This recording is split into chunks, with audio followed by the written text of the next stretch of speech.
दीपा अपने बुआ के घर आई हुई थी। उसने कई सालों के बाद फूफा जी को देखा था। फूफा को देख दीपा उन्हें देखती ही रह गई, क्योंकि फूफा जी बिल्कुल पहले जैसे ही हैंडसम दिख रहे थे। दीपा ने उनकी तारीफ की तो फूफा भी बहुत खुश हो गए। दीपा ज़्यादातर अपने बुआ के साथ रहती थी। एक दिन दीपा किचन में खाना बना रही थी, तभी उसके फूफा जी वहां आए और बोले, दीपा, मार्केट में कई तरह के फैशन वाले कपड़े मिलते हैं और तुम इतनी साधारण कपड़े पहनती हो। दीपा को इस बात पर गुस्सा आ गया और वो वहां से चली गई। दूसरे दिन फूफा जी ने दीपा के लिए जीन्स और टॉप खरीदा और वो कपड़े उसके रूम में देने गए। जब दीपा ने वो कपड़े देखे तो उसने कपड़े लेने से बिल्कुल मना कर दिया, क्योंकि दीपा एक सीधी साधी संस्कारी लड़की थी। उसे ये सब बिल्कुल भी नहीं पसंद था।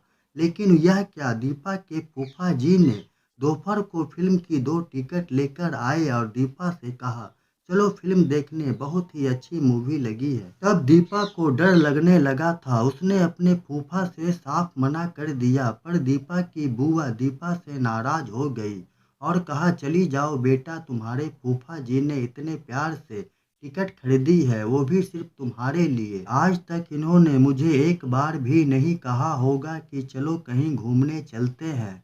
इतना सुनने के बाद दीपा मान गई और मूवी देखने चली गई।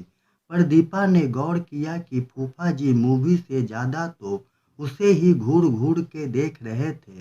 दीपा को डर लगने लगा था, लेकिन मूवी खत्म होने के बाद वो दोनों घर चले आए और दीपा अपने रूम में जाकर रोने लगी और अपनी माँ को याद करने लगी। उसने अपनी माँ से सारी बात बताने की सोची, पर वो ऐसा नहीं कर सकी। उसकी माँ अपने नंदोई को बहुत अच्छा मानती थी, इसलिए अपनी माँ से कुछ नहीं कहा और वो सारी बातों को नज़रअंदाज करके सो गई।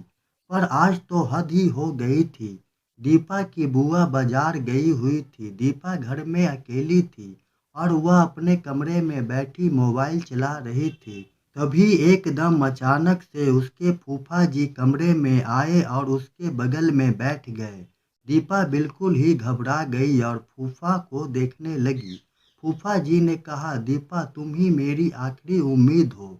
मेरी कोई संतान नहीं है, क्या तुम मेरी बेटी बनकर यहाँ रह सकती हो? ये सुनते ही दीपा की आंखों से आंसू बहने लगे। मैं अपने फूफा को कितना गलत समझ रही थी। दीपा बोली, मैं आप लोगों को छोड़कर कहीं नहीं जाऊंगी। दीपा की बुआ इस बात को सुनकर बहुत खुश हो जाती है।